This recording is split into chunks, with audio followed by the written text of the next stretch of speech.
lorsque vous êtes étiqueté en tant que médium ou voyant, les gens ne vous croient pas, ne vous prennent pas au sérieux.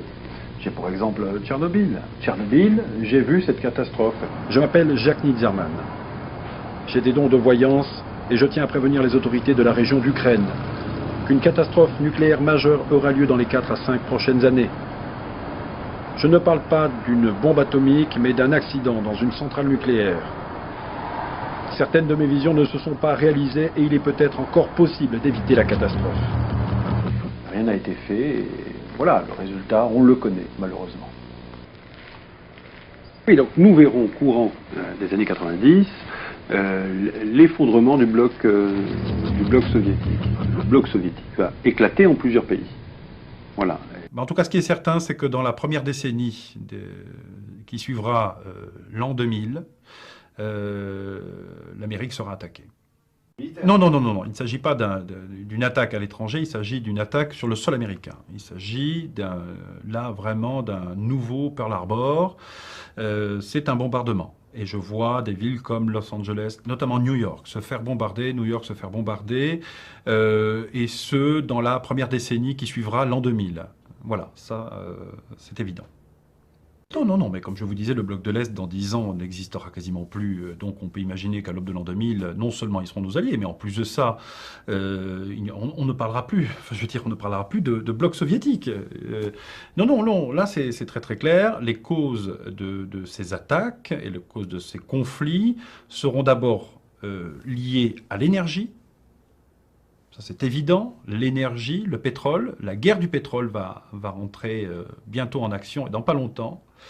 Et deuxièmement, des problèmes, une guerre de religion. On revient sur des guerres de religion. Le peuple américain élira entre 2005 et 2012.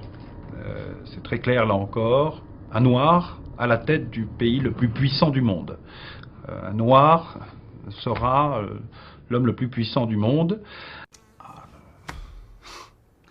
Le monde dans 100 ans.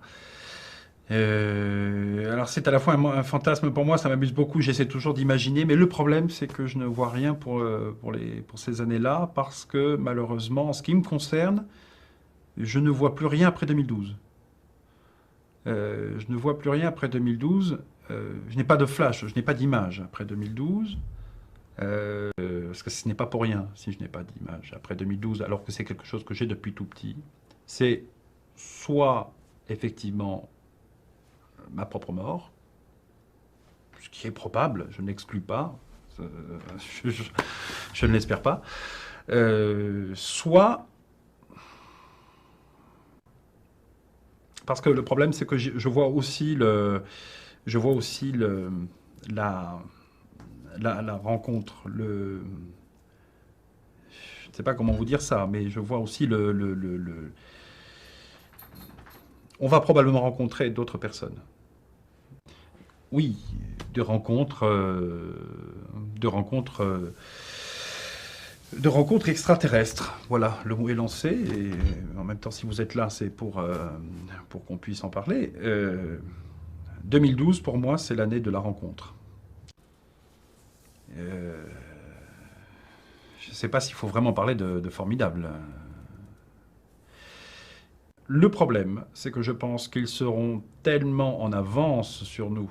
Vous imaginez, ils viennent du fin fond de la galaxie. Pour l'instant, nous, on était sur la Lune. Mais heureuse, mais c'est un conflit. Écoutez ce que je dis. On va avoir la visite de gens qui seront bien plus puissants que nous. Il y a des perdants et des gagnants dans un conflit, nous serons les perdants. Et je peux vous assurer que si je ne vois rien après 2012, c'est pour une raison bien claire, c'est que l'humanité aura disparu. Bon, mais on va arrêter là. À partir des années 2000, le développement des ordinateurs dans les maisons fera qu'on sera relativement dépendant de ces machines-là, parce qu'elles vont à peu près régir notre quotidien. Ce sera notre talon d'Achille. En 2015, l'offensive des extraterrestres, quand je parle d'une offensive violente, consistera à prendre possession de nos ordinateurs, et donc nous n'aurons plus aucun recours possible, nous serons leurs esclaves. L'offensive extraterrestre, celle dont je parle, ce sera à une période de 2015 que je situe entre, on va dire, elle est entre septembre et décembre. Sauf que dans cette même prédiction et dans ces visions, je vois aussi que cette offensive est accompagnée d'une éclipse lunaire. La seule éclipse lunaire qui existe, en tout cas qui a lieu dans cette période-là, c'est le 28 septembre. 28 septembre 2015 sera la date, si on ne doit pas parler de jugement dernier, en tout cas la date d'une heure fatidique pour l'humanité. Ça, j'en suis convaincu.